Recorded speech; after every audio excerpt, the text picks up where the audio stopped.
Yo, hey, do me a favor. What up, Potolo? What's good? Let me know if y'all can hear me. Make sure everything is working correctly. Let me know if y'all can hear me. Nikki Love, what's up? Can y'all hear me?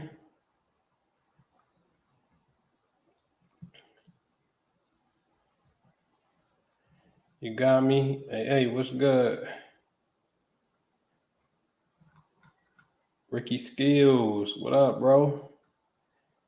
What up? Everybody, click the thumbs up button right now. Show y'all something, man. Show y'all something. So click the thumbs up button real fast for me. Forrest Wilson, what's going on? We'll get started in 5 minutes, which would be 1 p.m. Eastern. 5 minutes, right? So we can shoot the shit real fast. How y'all feel, man? Happy Labor Day. Um, yeah, happy Labor Day. You know, I'm like on day 9 plus 11 makes 20. So I'm day 20 on the vegan experience. Within day 20, day 9, absolutely no food, just smoothie or cold pressed juice.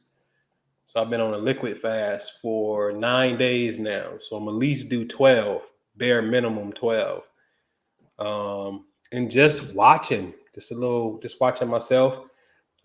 Quick little willpower challenge for myself and whatnot. And the feeling is crazy. It's amazing. To finally get back in control of regulating the body and telling it what you gonna do and what you ain't gonna do. And no, you will not eat today when you want to. Is a funny journey. Um, and definitely one of one of self mastery on a journey to self mastery to be able to regulate your food emotion, which makes me raise a question at this rate of what I'm feeling. Do I even have to eat? Me personally, do I even have to eat to survive? And I know the answer. I know I don't. Um, and I remember listening to the audio book Respect by James Prince.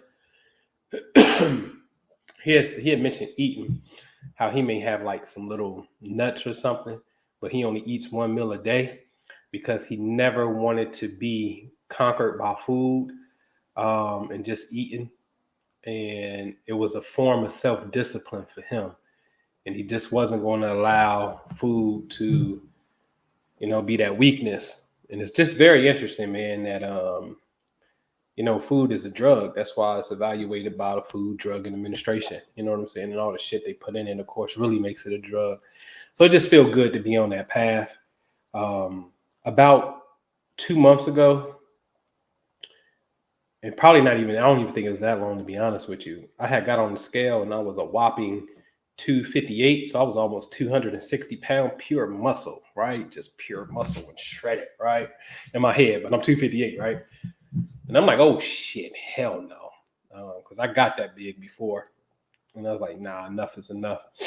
Um, and when I got on the scale this week, I was an amazing high 230s. I totally skipped the 240s. I remember getting on the scale at one time, probably about 2 weeks ago, and I was 250. I was 250.0. And within 2 weeks, I get on the scale, I was like 238.8 or 238.6, one of the two. I was high 230s. So I totally just missed the 240s. You know what I mean? Just working and not even getting on the scale, and getting on the scale just once a week and whatnot. So yeah, the level of clarity, and I didn't even have energy to lift weights. You know what I'm saying? Like, no, I don't feel like that shit. I just didn't have the strength, the energy. Now where I'm at, man, this shit feels so freaking good. I'm just like really amazed. I really am. You know what I mean? So it's just been a beautiful journey, man.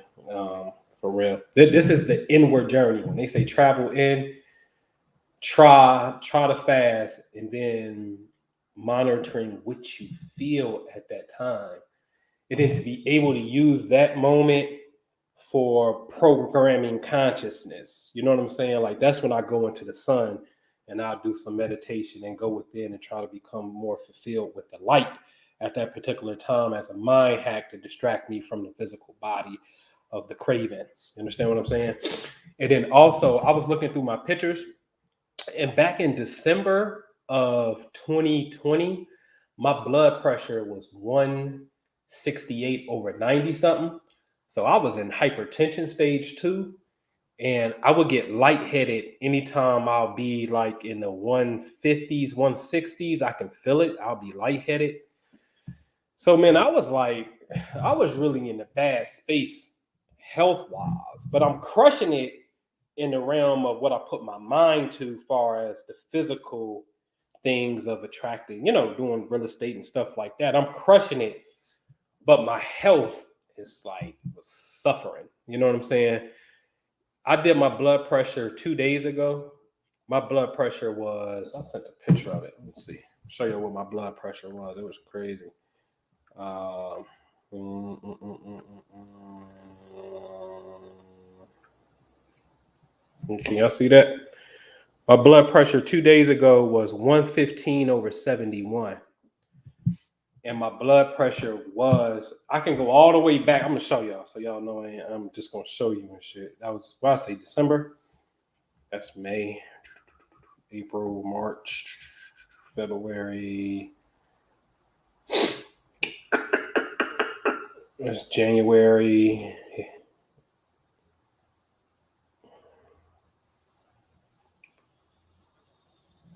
Here go one from December when my blood pressure was 154 over 88. And then here go the December 30th one. Look at this shit. I was 165 over 92. Right? 165 over 92 to get that thing down all the way to 113. Like I'm pretty much damn near on the low side now. You know what I mean? And it's just amazing, man. Just amazing to let the body correct itself automatically. And I'm sitting up here thinking, and this is shit I already know. This is the funny part about it. Like I know this shit. I did this shit, right? This is, you cut yourself and you heal. You know what I'm saying? By yourself. Like you ain't telling yourself, hey, grow skin all over again and close that wound. You don't even have to do that. The body automatically do that. So if you get out the way, if I totally get myself out of the way and allow the body to do what it's going to do, then I'm going to go through a correction. You know what I'm saying? And it's been dope. And what's been real interesting too is I used to have a red mole right here. You know what I'm saying? That little spot. So it used to irritate me. So I used to one time I tried to cut it off, right? And so it's bleeding and stuff. And so, it's annoying. I remember when it was real small and it got bigger. So I just don't appreciate it, right? And I'm like, what the man, this is weird. And so within this fast, all of a sudden I noticed it turned hard. And I'm like, wait a minute, this thing wasn't like that. At first it was kind of like a little bubble, but it turned hard. And I'm like, oh man, I can actually pull this thing off.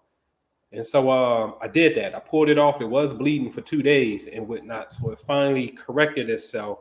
It's just interesting to see how that's going to play out, but I'm just watching the body. Okay.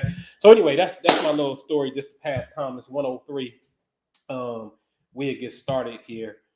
So first of all, we're going to talk about Michael K. Williams. Rest in peace. Moment of silence for brother Omar. You know what I'm saying? That's how I've known him in a sense from The Wire. And the story is he was found dead in an apartment, and there was drug paraphernalia around him, according to TMZ, drug overdose. Okay. All right. So I just want to show you guys real fast of what that looks like. So they say he's born on 11/22/66. Okay. So what I'm going to do is first, hold on, let me minimize my screen and let me go get some things for you. All right. So hold on. Let me share my screen now. Show y'all how this thing works. Okay. All right. Bam. Let's put that out the way. Get out of here.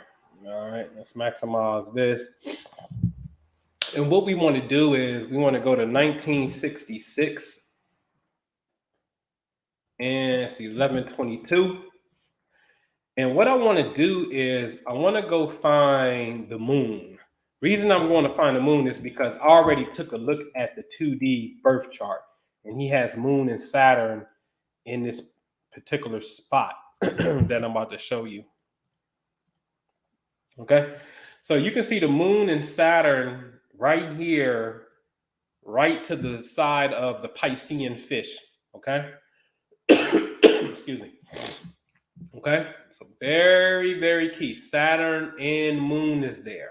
Okay, now I know when I hear news of drugs, ladies and gentlemen, I need to go look for the planet Neptune. So if we go to 2021 of September the 6th, which is his transition date, okay? The only thing we have to do now is go look for the fish, which I know you see right here, but note it looks like nothing is there, right? This is very important. Well, nothing's to the right of the fish. I know it is. Neptune is there and it's really far back. Hold on, y'all got y'all spacesuits on? Y'all ready? Y'all ready? Because we about to zoom on out of space. All right. So Neptune is in the same space. The only thing we got to do is go on this journey. Booyah. We see the beauty of Neptune and her rotating moons. Okay. You like that? Neptune. So although you can't see Neptune with the naked eye, this is why it's not popping up like it's visible from our viewpoint right here on Earth. Because Neptune is so far away, you can't see it. But we know where it is. So it's in the exact same position, okay? So now, when we go pull up Neptune, y'all gonna see some keywords. Hey, what up, Jew? Are you on the tube? Yeah, I'm on the tube, man. Say what up to folks. Okay, go ahead. I'll hit you back. All right. So when we go to Neptune, let's look at some keywords for Neptune real fast. I ain't making this shit up, man. Bam. You see drugs right here. On the far right, 4 down, you're going to see drugs. Okay? So the thing here too, because remember, he was born with Saturn and Moon here. One thing that you cannot that you got to be you can't be slipping on Saturn, because when you look at his keywords, let's see here, failure and losses. And we're gonna look for another one here if they got it. Chronic ailments. Okay. Even when you look at debt, when you look at failure and losses and chronic ailments, that's an energy that is associated with death, ladies and gentlemen. Okay. Stop sharing my screen so you can see me. All right. So that's an energy that's associated with death. So it's like when the planet of drugs and alcohol gets in the same spot where the planet of death was at, you see what I'm saying? Or failure, losses, and chronic ailments. If you engage the principle, meaning the drug aspect, or let's just call it, for lack of a better word, the negative side of the principle of the law of Neptune, then at this particular time, since that body governs that particular function, that activity, when that planet gets in the position of a planet such as Saturn that deals with death, then this is a time where you could die from messing around with drugs. You understand what I'm saying? And the hard part about it is, like, even if you got an astrology, if you know how long it takes Neptune to move, man, that alignment will be there for a few years. Neptune in one sign alone goes through a sign on average 14 years. So you imagine telling somebody, hey, bro, you can't really do no dope for 14 years because the likelihood of you dying is severe within this time. So then it sounds crazy because today I get high and I'm cool. Today I get high and I'm cool. Today I get high and I'm cool. Today I get high and I die. What's the determining factor? Now, of course, the tighter the energy, meaning if he was born with Saturn at 22 degrees Pisces, and then Neptune in the sky is at 21 degrees, the tighter the energy is to make a dead on alignment, the more intense the energy can be, and it strengthens that particular possibility at that time. Okay. And so this is not hard to understand in a sense. A more constructive thing to do will to be able to activate the positive side of the principle. So Neptune is imagination. Neptune is daydreaming. Neptune is spirituality in a sense, right? Meditation. Okay. So instead of doing the drug, which is going to alter your state of perception, that's all the drug is. We run to the drug because we need an altered state of perception and feeling. And that is hard to get to, especially the Western mind. And I even dare go deeper and say, especially the Western nigga mind, because of the experiences that we have of trauma growing up in the projects, all kind of shit. You know what I'm saying? It's hard to sit still, one, then it's hard to even go inside of the mind and to be able to see colors and visions of images and shit like that. And to make that your escape, to make that a natural part of your process is a discipline, okay? But see, that's what Saturn represents. Saturn represents discipline and wants you to conform and construct so you can give birth to the physical ideas that you daydream about, right? And then also give birth to the spirit side of yourself. You see what I'm saying? And so that would have been the absolute highest side that could have been worked out based off of the choices that could have been made at this particular time. Okay. And so again, just showing you guys how it works. If you guys have just got here, I'll do it one more time. If you got any questions, put them in the chat. So I'm gonna do it one more time. So what I'm saying is, okay, here's a cool program. This program is called Stellarium, Stellarium. It's a desktop version that I have on my laptop. Been having this bad boy for over a decade. What we're going to do is we're going to take note that the planet Neptune on September the 6th, which has been here for a long time, is indeed by the right fish of Pisces. Now, this is interesting because Neptune rules Pisces, ladies and gentlemen. Let me share my screen. I don't think I shared my screen. Hold on.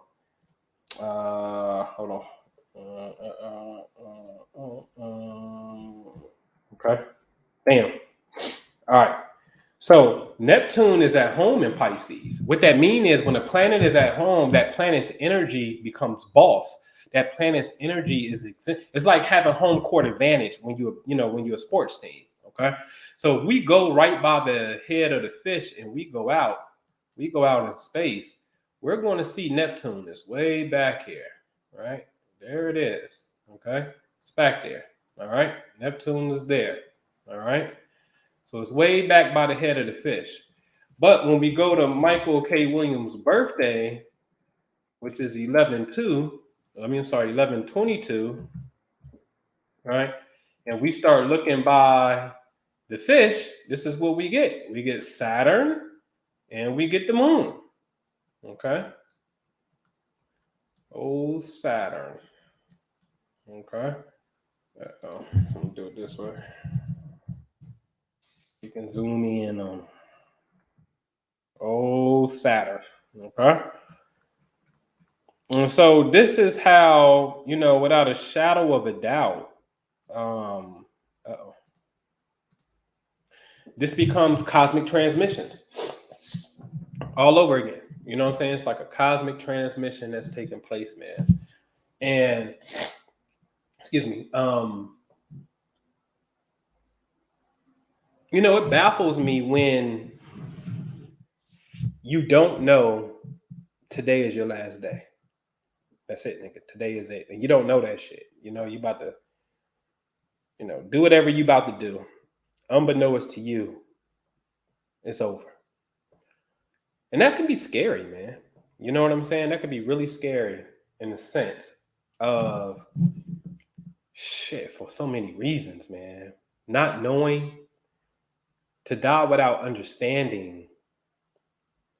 I'm not saying that he didn't. Anybody to die without understanding, I think, is a guaranteed prescription for reincarnation and karma.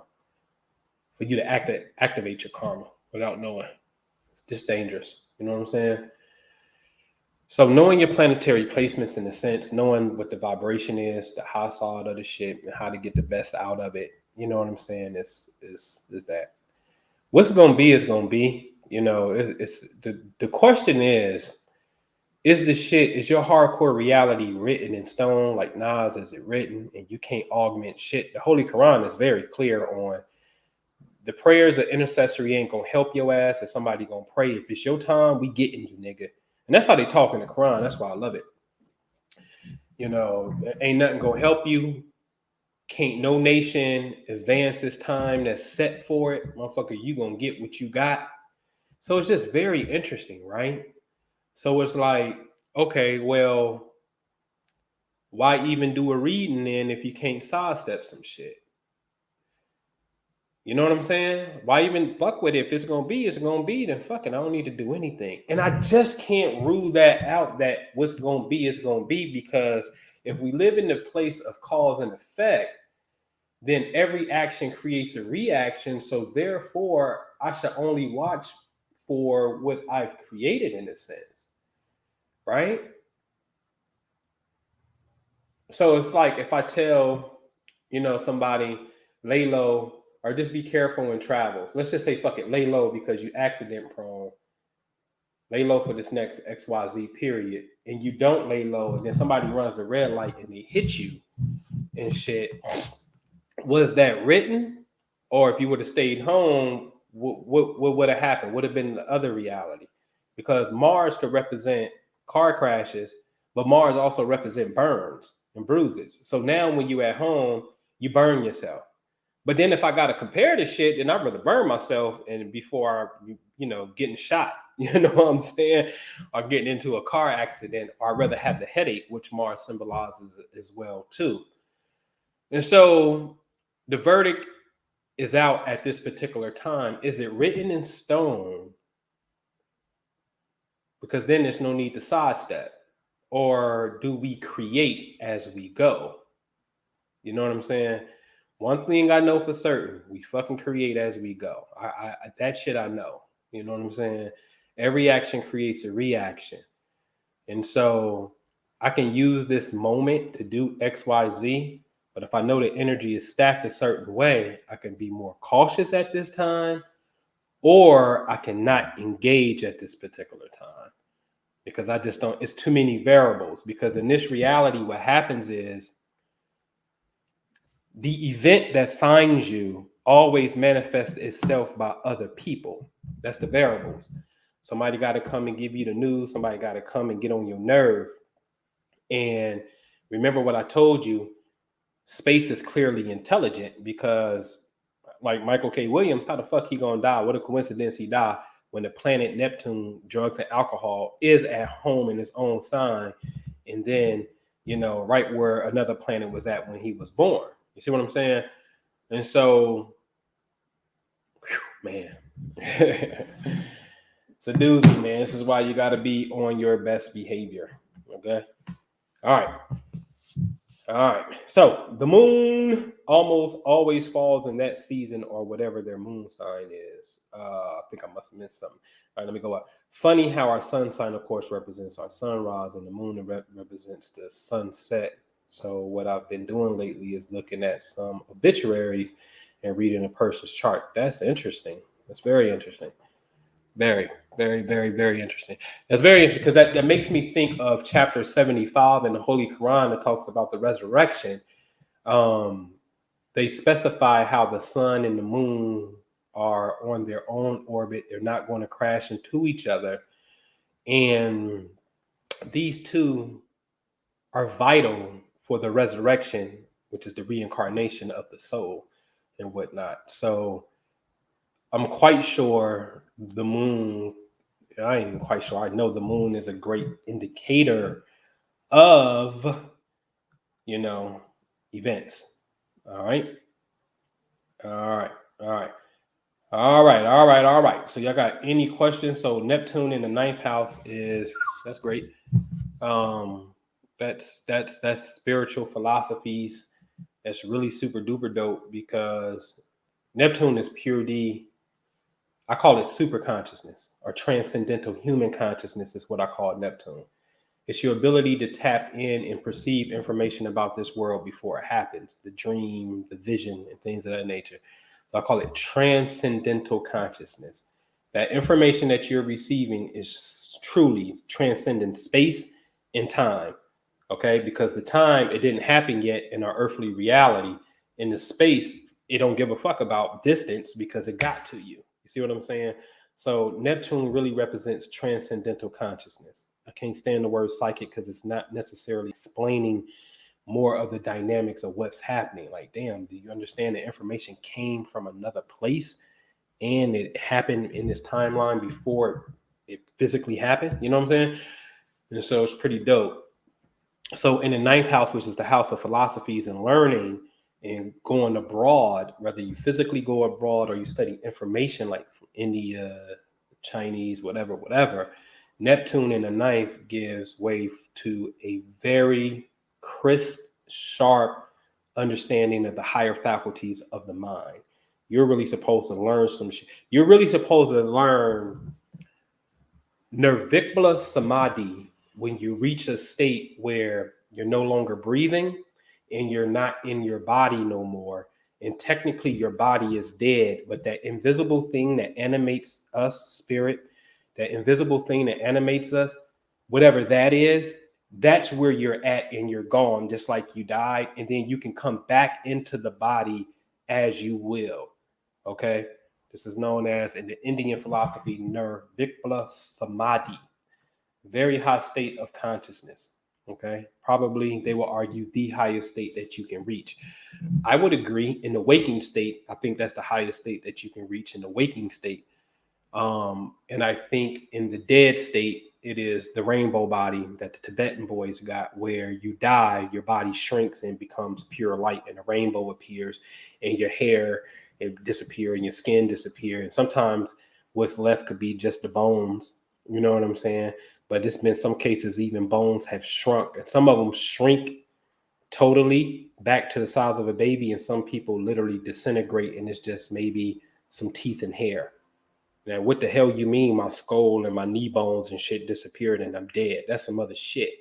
I mean, that's some complete other shit, because how can something dead move anyway? But everything that's dead is decomposing, which is moving, so it ain't nothing but life anyway. You understand? Because something that's dead can't move. It's dead, but it's decomposing, but it's moving. So now that means it's alive. So there's intelligence in death. Okay? All right. And so AA says, what's up with the sun and moon conjunct and sun sign? Sun and moon conjunct and sun sign simply means, I can tell they did something to that shake that I don't like, not shake, that smoothie. It got me a little mucusy.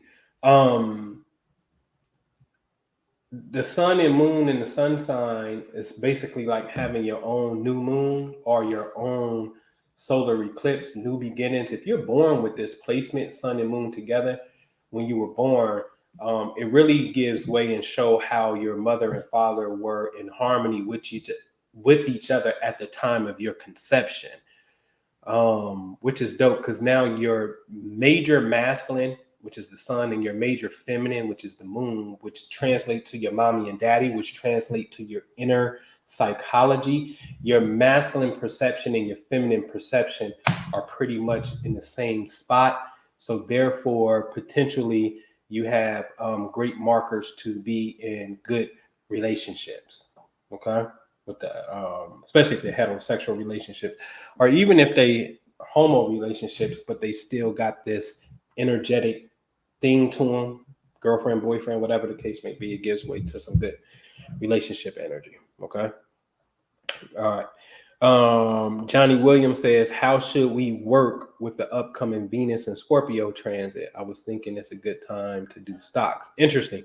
Venus and Scorpio is not necessarily a favorite of mine. Ain't got niggas just gotta walk through your grass and shit. Just gotta be a nigga. But anyway, Venus is not necessarily considered to be at home over here. It's actually considered to be out of pocket because Venus likes to be in Taurus when it's dealing with the money, but also its next door neighbor, Scorpio's next door neighbor, which is Libra. So Venus rules two signs, Libra and Taurus. When it's in Taurus, when it's in Scorpio, from the Taurus perspective, that's a problem. But from the Libra perspective of relationships, it's not too bad. It's right next door. It's a miniature opportunity here. So on a realm of finances, I'm not necessarily liking that particular marker per se. I would have to see some other things. And plus, like Saturn's in Aquarius and Jupiter, and they're both going to square Venus at this time. And Venus, again, if we're going to give it the Taurus principle, the universal money ruler, being at its fall, or being in a place that's weak, we call it in Scorpio, because it's just the furthest place from home, from being in Taurus, with a square to Saturn and Jupiter, this may not be the best time per se. That don't really look too favorable in my eye. You know what I mean? So something to keep an eye on. Other factors, shit happens. You're going to always have some winners and some losers.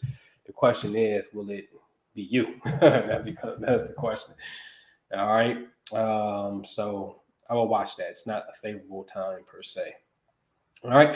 LS Cherries. First off, Vision, what's happening? I got questions regarding the membership. Don't want to distract from your focus right now. So if you have time for some questions toward it. No, it's cool. It's an open session, man. Whatever you got, LS Cherry, it's all good. Ginger. Love ginger, man. I got some juice right now with some ginger in it. Thank you. I've always wanted to find out Sun and Moon and Pisces, and I just love the way you explain it now. I'm not in the dark. Thank you so much. You're very welcome, Ginger. Yeah, Sun and Moon and Pisces is dope. By far, I always said it. The Moon and Pisces is my favorite placement because Michael Jackson had it, but that's not why it's my favorite. But I've seen these people by far be the most intuitive people. Like, that is a strong, intuitive, psychic marker. Okay, when you have the Moon in Pisces, it's mystical, it's poetic, it's music. You know what I'm saying? But it's also, you can become a reader. You know what I'm saying, with the Moon in Pisces. So I love that. I love the Moon in Pisces. I love Venus and Leo for women. Women that got Venus and Leo got a certain beautiful aura about them. Mars, I don't know where I like Mars in Aquarius because the passion for the people is going to be there. So I think the justification for war is really justified when you have Mars there. You know what I'm saying? And I like Saturn and Virgo. I think that's a hidden exalt. All the ones I just named, I believe they are my versions of exaltations. All right. So my Moon in Virgo Moon, Virgo Moon, the detail Moon, right? The Moon, the emotional connection to maybe work. You know what I'm saying? All right. So any questions, go ahead, drop them in the chat, man. I'll take some. It's all good. I appreciate y'all coming out on such a, and I'm about to really start doing, I'm not about to be doing lives at nighttime. Like, I don't really like nighttime. I really be sleepy. But this is my flow right here. I really flow with the sun. If anybody ever got a reading from me, I don't even read people at nighttime. It's just a different energy. I'm not a nocturnal dude. I was born at 1:43 in the afternoon. You know what I mean? So midday is my shit. You know what I mean? And I just wake up early anyway. So I roll with the sun. And let the night be for what the night be for me. All right. Moon in Aries. Ooh, hey, Cheyenne, what's happening? Moon in Aries. Aries moon. Wow. That could be passionate. That could be emotional temper as well. It could be an angry woman, angry mother. But the high side of it is, I love Aries, man. Aries is one of my favorite signs that I get along with real good. Aries to me is the conqueror, the one that's going to go out and conquest. And so when your moon is here, you're not afraid to be the leader and jump out. You know what I'm saying? You know what I'm saying, Miss Monica? Hold on, I got something for you too, Monica. You making me think about some shit. You know what I'm saying? You got this work. I'm in here. That's what I need, man. Anybody know if you want to be a publicist, we got to promote these stacks right here. I got that work. You know what I mean? I got some bricks in this Minister Jew's book, Hip Hop Law of Attraction. You know what I'm saying? I need these to get out to Charlemagne the God. I need these to get out to Beehive down at ATL Radio Show. These personal or these professional radio personalities. I need physical mailing addresses. If you're willing to put that work in, I can ship you some books. You know what I'm saying? And you mail it to them. And we definitely work out something. You know what I'm saying? But this information got to get there. And so when Monica popped up, you know what I mean? Because I know the work you're doing behind the scenes, that Aries moon represent taking charge. You know what I'm saying? So take charge, man. I got a little segment in here. I don't know if y'all can see that. I don't know if y'all see that's the opening scene. That's the opening scene of New York, big city of dreams. Everything in New York ain't always what it seems. What? You might get food if you come from out of town. The very first scene, I don't know, maybe pull the video up and we watch this shit together.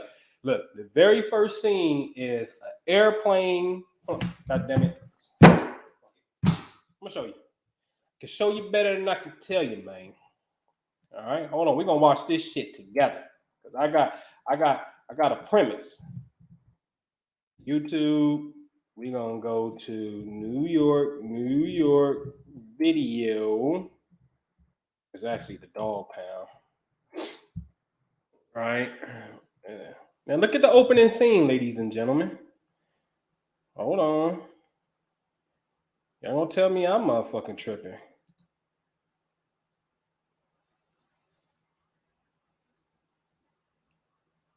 Oh, hold on. Is this the actual video? Look, y'all saw it. I ain't making it up. Look. Come on, man. An airplane in front of the Twin Towers, okay?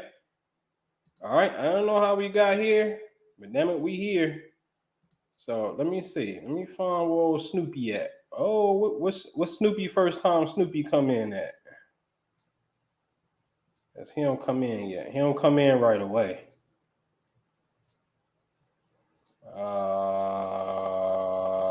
Hold on.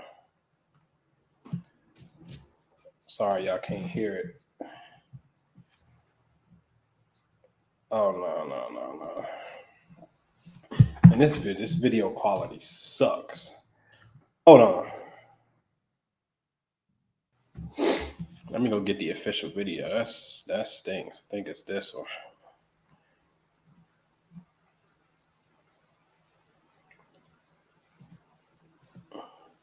That's much better. So y'all see it, airplanes, and y'all already know the aftermath of this shit. I'm trying to find Snoop's first scene.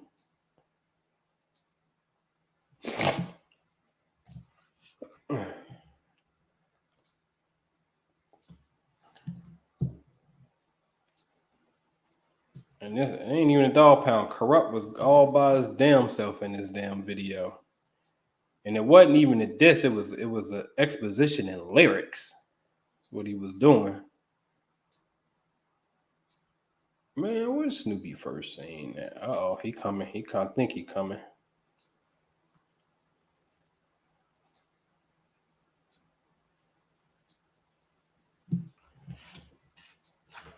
No, that ain't even his first scene. That's not his first scene. I would have to go back. But anyway, let me see something here. Let me see. All right. Yeah. So anyway, man, get the book. Get the book. It's on Amazon. Hip Hop Laws of Attraction. You know what I'm saying? If I take my time and go through that video, this is Snoop's first scene in the movie right here. Look what he's by. He's by the Twin Towers, ladies and gentlemen. That's his very opening scene in the movie, the first time you see him. And then, like I said, we saw the airplane as the movie opened up. And I'm telling you, him kicking the building that you just saw gave way to the goddamn Twin Towers. I don't give a fuck what you tell me. And I'm gonna be clear, like I said in the book, I'm not saying that this is intentional. I'm not saying that anything to be bad. I'm just really showing you the power of collective thought and imagery. And it ain't even collective thought because it's really the power of the observer, the people who watch the goddamn video over and over again and saw this shit that makes that particular wave collapse. And then I even go into a quick little astronomical alignment showing you astrological alignment on 9/11 and the release date of the video. Okay, so y'all got to get this Hip Hop Laws of Attraction. You can get it off Amazon. You know what I'm saying? Or you can cash at me and I'll sign one and send them to you. But I'm really trying to get them out to, people who got a platform. Motherfuckers need to read this shit right here. You know what I'm saying? But feel free to get one and whatnot. If you want to, let me see. I got the Cash App, or I'll show you where my Cash App at, man. All right. Bam. There go the Cash App right there. All right. So that's the Cash App. It'd be, how much are these bad boys going for? I think they're going for 20, I think. 25. You can Cash App me 25 because I gotta pay for shipping. All right, and I'll autograph it, put it out there for you. You know what I mean? So we can work it out. But anyway, what you got for me in the chat? You wonder what 924 means? All right. So if you want to know what some numbers mean, like 924, for example, I'll show you what to do. All right. What you have to go Google is you can Google the Sephiroth D PDF. Okay. And like I just pulled it up real fast. Here, I'm gonna share my screen with you because I'm gonna bring you into some mystical Kabbalah real fast. So you guys can see what numbers is. Because I've been said years ago, like if you do 924, guys, like, I'm gonna show you what I typed in too. See, I typed in Sephiroth D PDF, and it's a PDF that pops up right here. If you do 924 and you say 9 plus 2 is 11 plus 4 is 15, 1 and 5 is 6, you're going to totally miss what 924 means. What if you always see 924 and you don't see 6? All you see is 924. Every time you look at the clock, whether it's the AM or PM or the license plates, you're going to see freaking 924. You ain't seeing 6, right?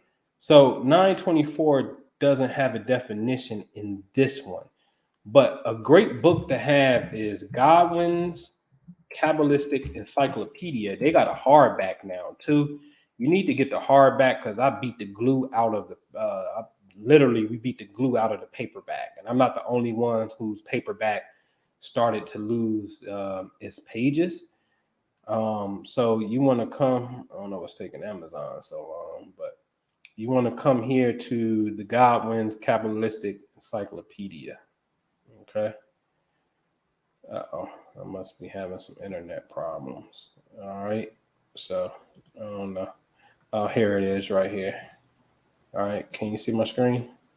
Can you see it? Can you see it? Yeah. So Godwin's Kabbalistic Encyclopedia, they got a hardcover. All right.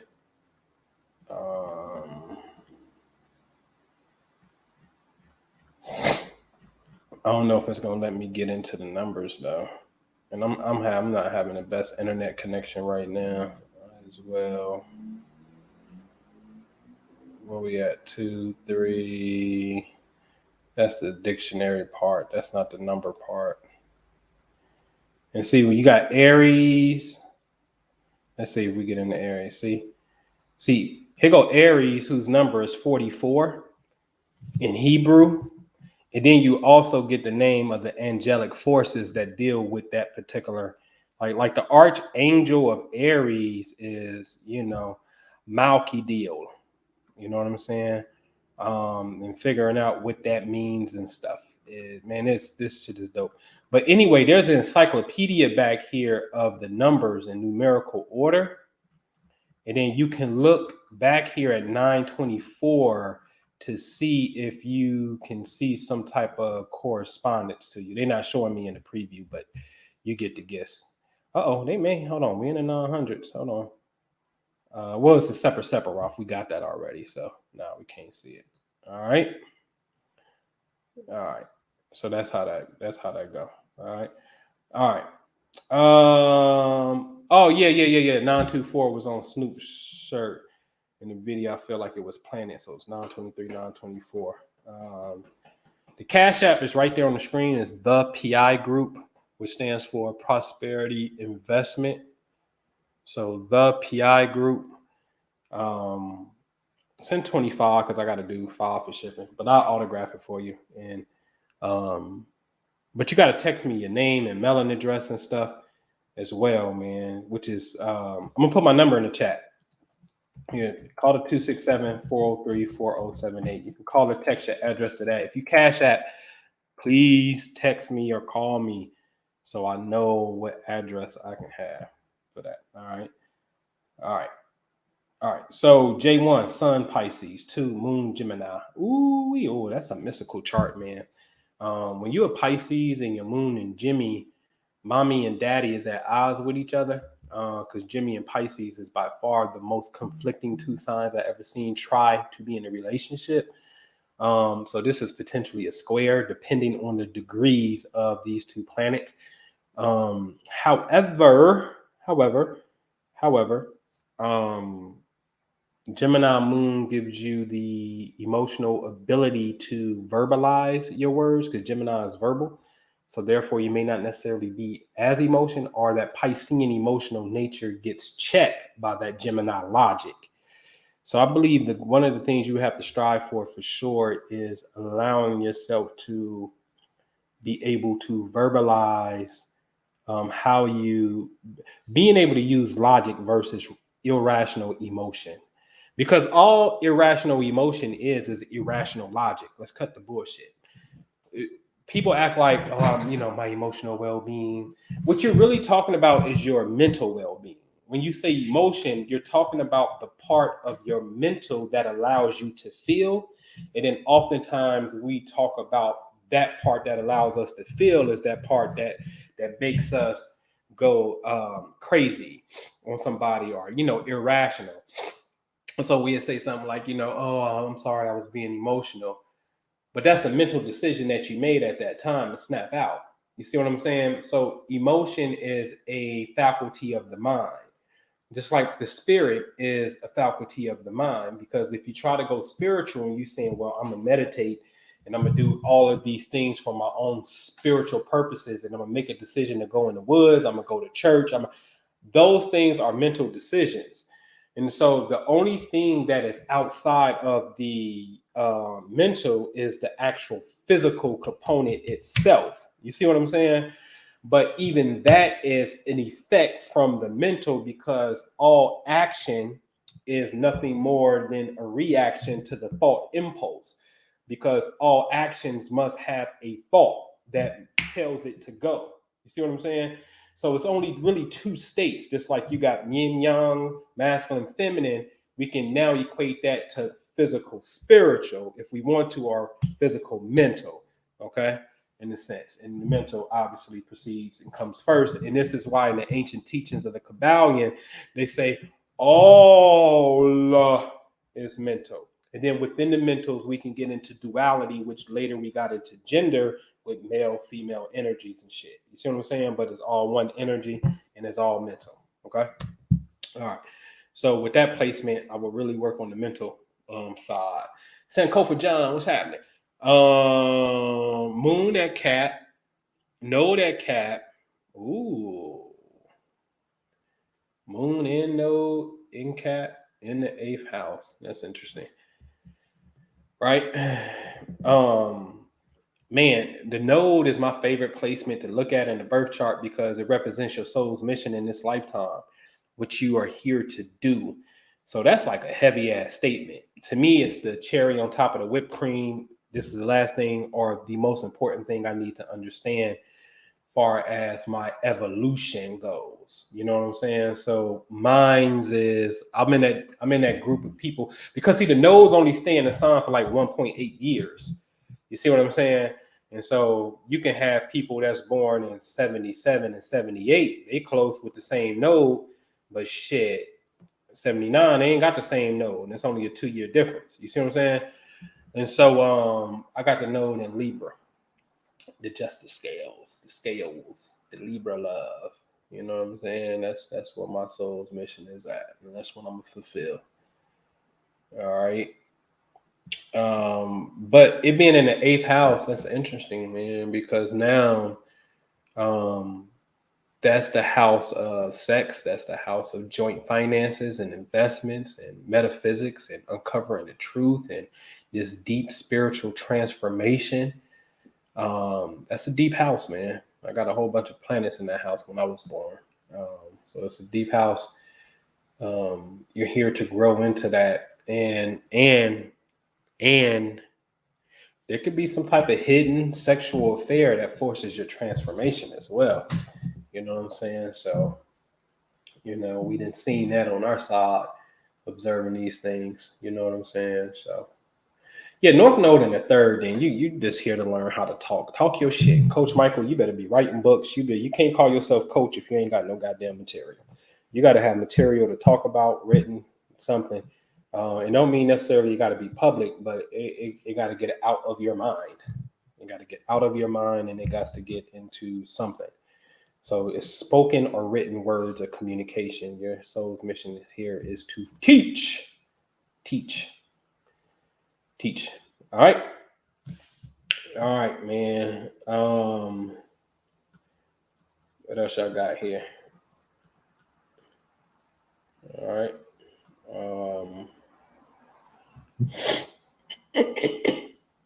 Man, I'm waiting on this delivery.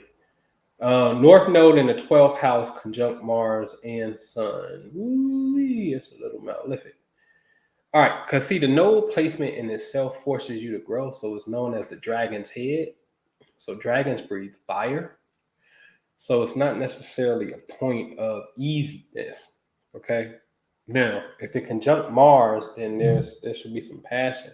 There should be some passion that's there to help you come online and go towards it. And so if it's in the 12th house, then the 12th house could be passionate about spiritual matters. The 12th house is all that Neptunian shit we talked about. So your North Node here wants you to develop in this area. Mars and your Sun here. See, when you got a planet by your North Node, or your North Node is the same as your Sun sign, you cheated. You got a cheat card. Because remember, let's say, for example, I'm a Libra, but the North Node is in Libra, and the North Node says, hey, you're here to grow into becoming more centered on relationships, right? But the South Node is in Aries, which is self. And so they say wherever the North Node is, that's where you avoided last time in the previous incarnation, and you need to work on that area. So if my North Node is in the area that I avoided, but my Sun sign is that same sign, I'm cheating. Because the only thing I got to do is just be that sign naturally, because that's how it's going to come out. And now I'm working towards that. Or they ain't really the cheat. The cheat is when the Sun sign is in the South Node. My apologies. when the sun sign is in the south node, you're cheating because you're supposed to be on the other side. What you doing? What you doing coming back as an Aries and your south node is in Aries, but your north node in Libra? You cheating. You trying to do it all over again. You see what I'm saying? That's the cheat code. All right there. But you just allow the sun and Mars, natural masculine, passionate energy, to lead you to your spiritual endeavors, and then your south node, north node comes online. You see what I'm saying? All right. Yeah. And so North Node and Sag in the 7th house with Mercury and Neptune, I'm going to tell you something flat out like this, AA. Tell you straight out. What you're looking for in a relationship is a soulmate that's going to be able to match you spiritually, and that's going to be able to, you go over her house, or I'm just assuming this of her. You go over your partner's house, and they got books in the bed, and that shit turns you on within the relationship. So it's 100% mental stimulation that has to take place. Sag on the 7th, and when you got Sag on the 7th house, you could be in multiple relationships because Sag is a sign of abundance. So you could be poly of some form, and you could be in long distance relationships and that work for you as well. And you could be in relationships with people of what we call foreign ethnic backgrounds and stuff. You know what I'm saying? But at the core, it's really about a journey in consciousness, philosophies. And that's like you and your spouse traveling the world, and y'all got pictures at, the temples in Indonesia and Cambodia, and the cathedral Catholic churches over here in Spain, and the pyramids down in Mexico, and y'all just travel the world truly studying different cultures, ideologies about God. That's what that placement is. If you ain't got that kind of relationship, you may be out of alignment. All right. Oh, to go see money. That's my Aries. Node in Cancer. So when a node is in Cancer, depending on the house, right? The node in Cancer, you're here to learn how to be motherly, mommy, nurturing, the protector. Cancer is just a very mommy type of energy. If it's a dude, I call it the Dami, the dad that plays the mom role. But Cancer is the ancestral gateway, and it allows you to have communication with people who have passed on, especially in your own family lineage, your great grandmothers and stuff like that. So it's easier for you to tap into them and whatnot. So your soul's mission in Cancer will have something to do, if it's more on the spiritual side, then it's ancestral work, families, dealing with families, and being a bomb-ass mom and nurturer and whatnot. Yep, node in Cancer. If node is in Taurus, then you here to learn about the money. Ain't no ifs, ands, or buts about it. You gotta learn about the money. You gotta learn about what you deem to be valuable. You know what I'm saying? That money bull behind us. You got, if your node's in Taurus, you're here to learn about money. Node in Taurus, node in the 2nd house, Saturn in Taurus, Saturn in the 2nd house, node in the 8th, Saturn in the 8th, because both of these represent struggle points and lessons that we have to learn and master. And if it's dealing with finances, I would challenge you to minor, like I got a book over here called the 90-minute or 60-minute CFO. So in the Family Wealth Club, I put like, hey, this is the next book I'm on right here. Is making sure, because I got a lot of shit I got to balance out. I got properties. Like this shit ain't really, this really ain't all that simple in a sense. It's simple, but it ain't simple, if you know what I mean. You know what I'm saying? You got rent that come in, and then after the rent, and then you may pay your property insurance. And then after property insurance, you may have a partner, you may pay a partner.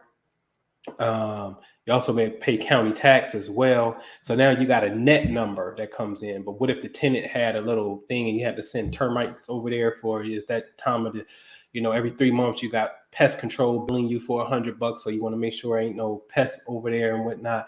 And so the numbers change. And you just got to be on top of that kind of shit. You know what I'm saying? Because shit happens. You know what I'm saying? And then you got all the properties in this account, but if you swipe the card on it, you know what I mean? It's just a lot of shit to keep up with, man. For real, for real. And so if you got that placement in Taurus, second house, eighth house, Saturn as well. This is Taurus, Scorpio, second house, eighth house, same combinations, North Node, Saturn. Challenge yourself to study finance. That's a big part of your growth. All right. See, node in Pisces, moon in Taurus. No, it can only be in one zodiac sign, the node. So maybe it's in a 12th house in Taurus or something. Right. So Largo, North Node in Pisces in the first house. So that's easy. You got to put yourself first, put spirit first, and be selfish when it comes to your spiritual development. Put you first, because that means your South Node is in Virgo in the seventh house, in the house of relationships. So you've already done partnerships, and with Virgo, partnerships is probably more of a business relationship. So the way I would read that would be South Node in Virgo in the seventh house means that your past life has already been consumed with working relationships. It's not necessarily a romantic one, but it's more of a working business type of relationship where you've done it so much so you stunted the spiritual development of yourself. The first house is self, and Pisces is spirit. So now it's time to put self and spirit first. That's your development. Okay. All right. With what I just said about Cancer, what if Saturn, which is my sun sign, is in Cancer? Yeah, that's fine. If Saturn's in Cancer, if it's close to your sun, it's probably going to translate to something with the father, but Cancer do come off as mommy. So it's probably parental thing. You gotta watch that and make sure. The biggest thing with that is what I call parental karma. Saturn, sun, and moon are the parents of the zodiac. They're the ones that's going to show you what your parents are going through and which, in your relationship to them. So if you create you an account on astro.com and you just do, look at the red lines and blue lines. If you got red lines going to Saturn, and if Saturn, moon, and sun are connected with red lines, that's parental karma. And so the way you resolve that is by truly getting in the space where, I'm gonna tell you what no judgment means. That used to bother me, no judgment, like you couldn't give an opinion, like an opinion is fucking judgment, and I couldn't understand it until it dawned on me. You can give an opinion without emotional recourse, without emotional kickback within your own being. You see what I'm saying? And so, in other words, if there's issue with mom and dad, how do you get to a true place of forgiveness where it no longer hinders you? You see what I'm saying? So you got to work out Saturn, Sun, Moon combinations. You have to work out parental karmas. You see what I'm saying? Yeah, that's what you got to do. No, don't feel guilty being selfish, because selfish is self-preservation, and it's the first thing that you must do because it's the first rule of the zodiac. Aries, house number 1, be selfish. We're not saying be selfish where, hey man, I'm starving and I'm eating and you eating this food and you got all this food on your plate and I'm hungry and you just gonna eat. I ain't saying be selfish and you gonna come in the house and you got kids and you only gonna bring you something else to eat from the restaurant and you ain't gonna bring nobody else nothing. You ain't talking about that kind of selfish. We're talking about setting a boundary. And when you're naturally in your alignment, you don't even feel that way because there's no challenge of you not being selfish because you're in. See, that means in our environment, there are a group of people where we feel like I can't put myself first, and now I have to step out of, I got to step past this boundary and accommodate you. And that's actually a form of self-hate. A bomb-ass 17-minute video is on Netflix. I think it's called Hot Mess Millionaire or something. It's a sister, Dr. Venus, I forget her last name. And she had it popping, women's group doing her thing, married, the mansion, the cars. I'm talking about her fucking venues packed. But she's like, well, shit, I got all the success, but I still ain't happy. And it was just a very real, transparent shit, man. It's dope as hell on Netflix. I think it's called Hot Mess Millionaire. And that's a form of self-hate. And I had to reflect on that. Like when you try to appease other people at your own demise, whether it's your own emotional well-being, that's a form of self-hate. You understand what I'm saying? And so I had to wrestle with that. And now what I got to wrestle with for myself is, well, shit. If I put things in my body that's not the best for me, and like listen, man, my grandmother, she passed from, she was double amputee. Both of them legs got cut off. Both of them feet got to go. Right? My dad didn't get diagnosed until later in his 40s, which means something came on. Wasn't always there, something turned on. If foods play a role, and I know they do, then engaging in certain foods that can fuck you up later, that's a form of self-hate. What the fuck I'm gonna do something like, listen, if I eat it today and it instantly gave me diabetes, I wouldn't fuck with it. But if I can't see it, because it may be something that's built up over time, then I'll give it a pass. But once you know better, you're supposed to do better. So that's a form of self-hate, is my point. You see what I'm saying? And so put yourself first. Shit. Bump that. Do y'all all accept crypto for investing in your real estate ventures? So I don't accept money for investing because I don't sell securities, to be technical. What I do is me and Minister Jew can get together. We friends already, or me and family members can get together and we can create a venture together. You know what I'm saying? Now, if they want to use cryptocurrency as their payment, I'm yet to do that in this particular space. I've heard about it, but I'm yet to do it. In my world, the buyers or the sellers still want cash and whatnot. But that's something to look into. If you have crypto and you want to talk about, some real estate stuff, hit me up. You know what I'm saying? And give me a call. I'll drop the number again. There may be a conversion that 9 times out of 10 it's going to be a conversion that takes place. You know what I'm saying? Right. First off, it's a form of self-hate, though. You know what I mean?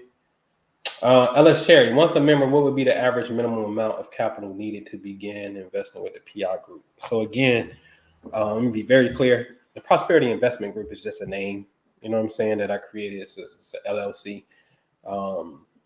We don't actually take people's money and technically invest. I don't sell securities. What we do is, I believe it's every citizen's, for real, to me, it's a moral obligation to want to better yourself and your family. We do private ventures.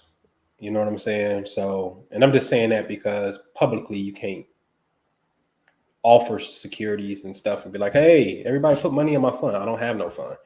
You know what I'm saying? Hey, I'm doing some real estate. Give me your money. Nope, I ain't doing that. But what I am doing is saying, hey, guys, privately speaking, here's an opportunity on my desk, which I do have an opportunity on my desk right now. It's a fourplex for $85,000. It's a fucking steal. At $85,000, it's fully occupied.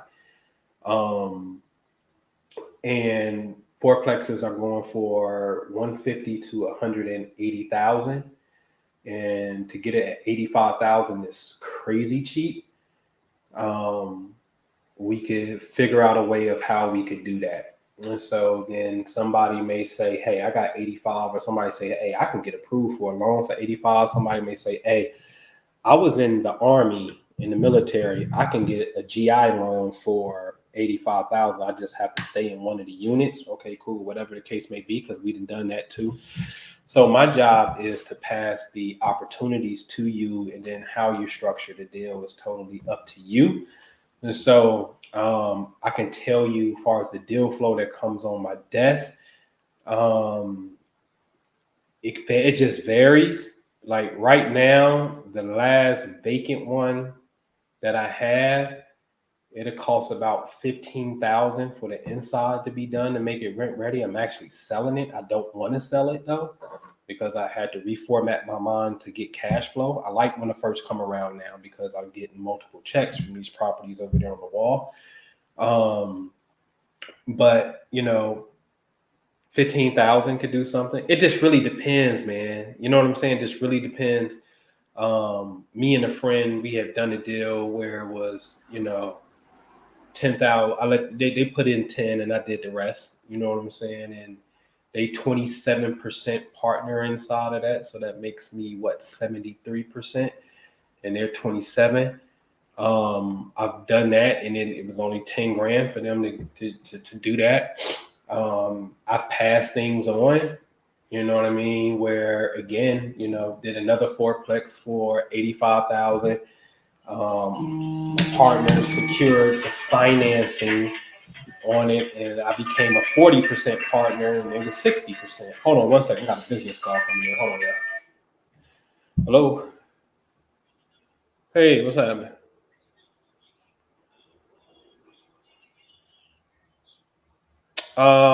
Yeah. What day we talking about?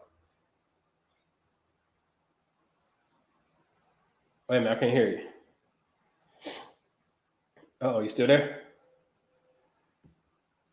Hello? Hello, hello, hello. Hello? All right, he may call back. Man, I get a horrible signal up here. All right. All right, man. How do you feel about yield farming? What's yield farming? Yield farming. What's yield farming? Let me know what that is. Oh, Tanisha, thank you so much. I'm getting there. Today ain't even really a shiny day for me either. Hold on one second, y'all. Hey, all right, Steve, can you hear me? Okay. Yeah, bad signal. Yeah. Yeah, yes, sir. Tomorrow at 6:00. Absolutely. Yes. Yeah. Because I gotta see it's especially the two upstairs. Well, yeah, because of the ceiling, and then the one on the other side would do with the electric cord. I just want to take a look at that wall again real fast and whatnot. Yep. All right. Yeah, that's all I can remember. You got the damn electric cord running. Yeah. Yeah, absolutely.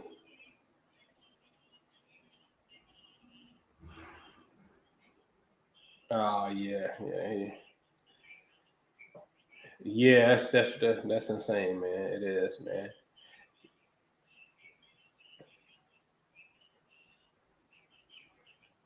Yeah,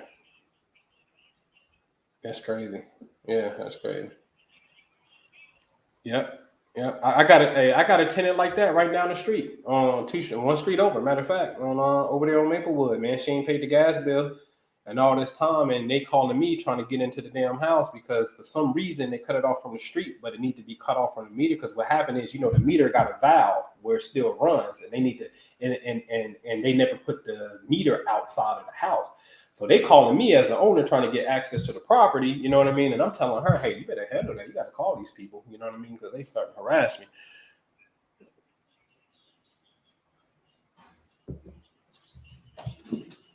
Yeah, yeah. Uh, right. Right. Wait a minute. Yeah, hold on, Steve. I got a delivery coming and I'm online, man. But yeah, I'll see you tomorrow at 6:00. I'll be there. Okay. All right. Hey, y'all, hold on one second. Let me catch this UPS. I've been waiting for this shit for like 3 days. Hold on.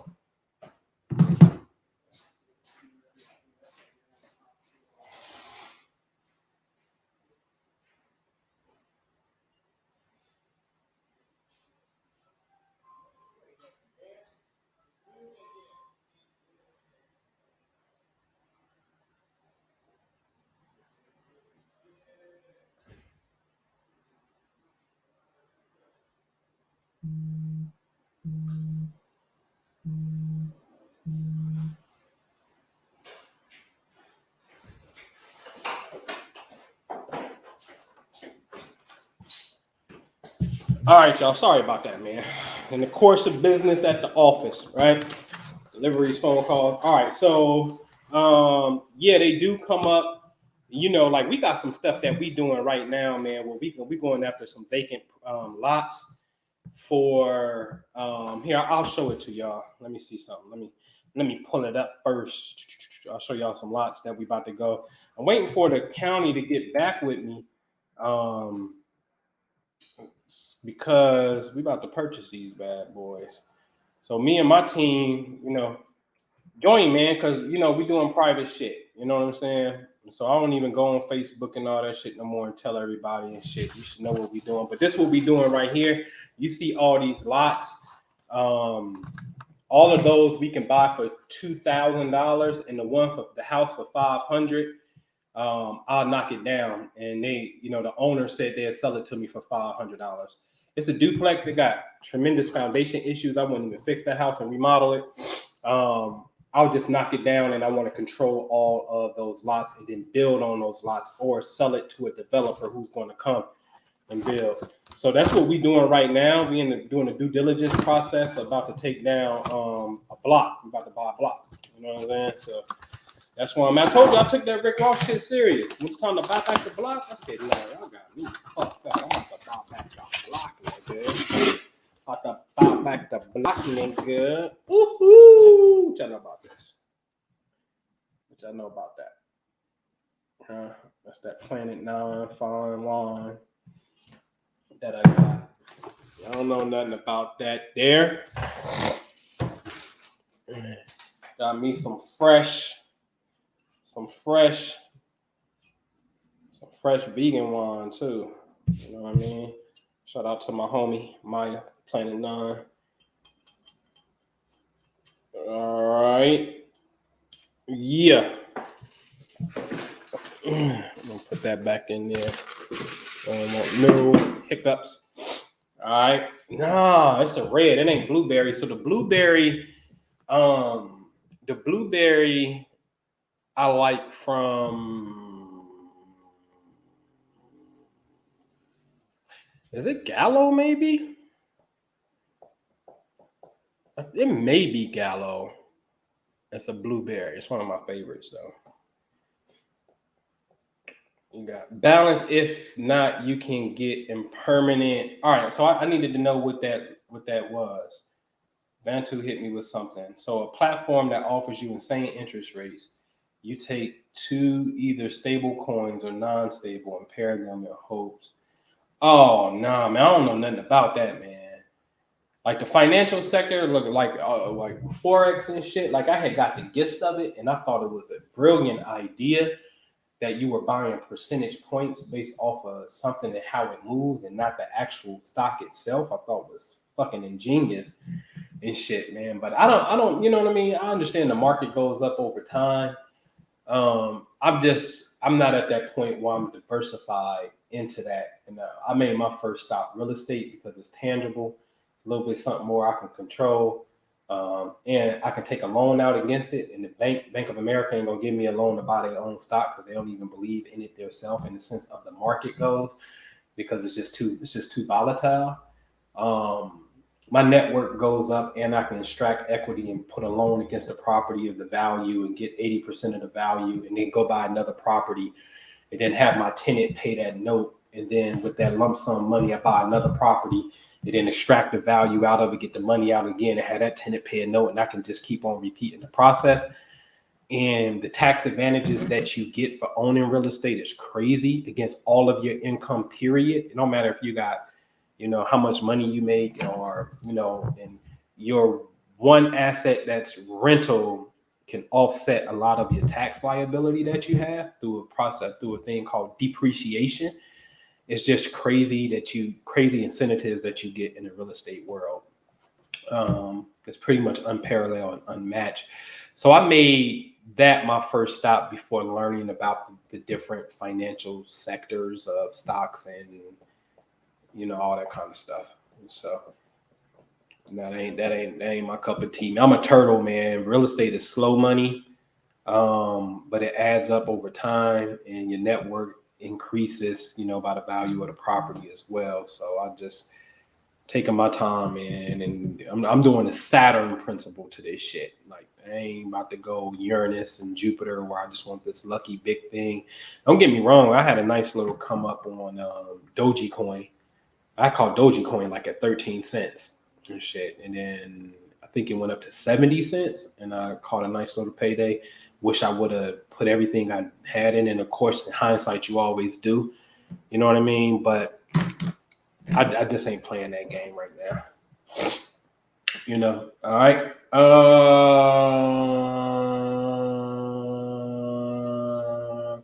All right, man. So anything else, man, before we get out of here, man? I'm gonna shift gears, man. I gotta some things I gotta do and whatnot.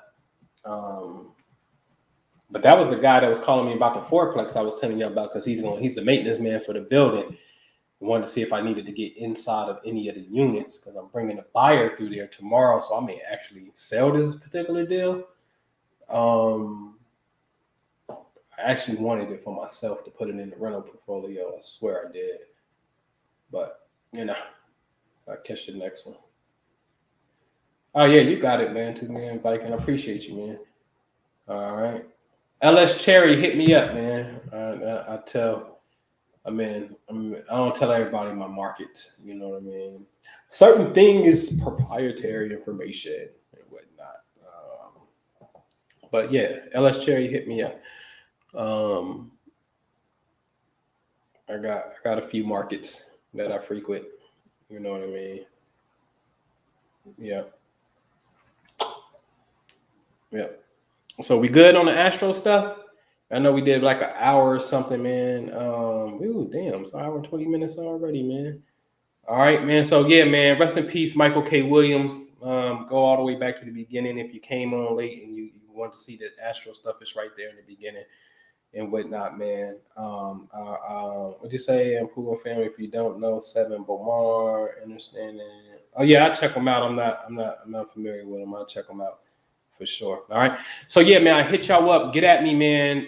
If you want the book, one of the books, man, just cash at 25 right here. But text me at the 267 number. It's 267-403-4078. If you do that, so I can sign it and know where to mail it to. If you can give us a helping hand, as far as doing some lead work, like you want to email some radio personalities, people with a little bit more, they got a platform and stuff like Charlemagne the God or, certain radio personality, Big Boy out in LA. Obviously, we need a physical mailing address for their work, and I want to address these to them and ship them to them. So, Tanisha, you want a book? You can cash at me 25. That's cool. Or you can go to Amazon and get it. I was going to sign it for you, but you can go to Amazon and get it. It's called Hip Hop Laws of Attraction, Minister Jew. Hip Hop Laws of Attraction. One last question. What you need? Taurus moon. Taurus moon is the exalted moon. When the moon is at 3 degrees Taurus, it's considered to be very favorable. The Taurus moon is a dope ass moon. That's the money moon. That's where you're connected to and supposed to be progressing financially when you got that goddamn moon. That's the money moon. That's the real money moon magic. When the moon is in Taurus in the Family Wealth Club, there's something that we do every single month in the Family Wealth Club when the moon is in Taurus. Strive not to miss it. Whether we do it as a group, or I'll send you a guided meditation because I know I'm not going to make the group at midnight. And then you listen to the guided meditation every month when the moon is in that money sign of the bull. All right. That's cool. Shipping, sign, copy, international. It don't matter. You're international. We can work it out, man. I just need an address. You know what I'm saying? But like I said, y'all can go to Amazon as well. But join me, man. The Prosperity Investment Group. Oh, I'm sorry, not that. You can get to it from there, prosperityinvestmentgroup.com. But the Family Wealth Club, man. TheFamilyWealthClub.com. That's where you can reach me at. All right. That's what it is. Join us right there. All right. Get at me if you need me, man. See y'all on the next video. Peace.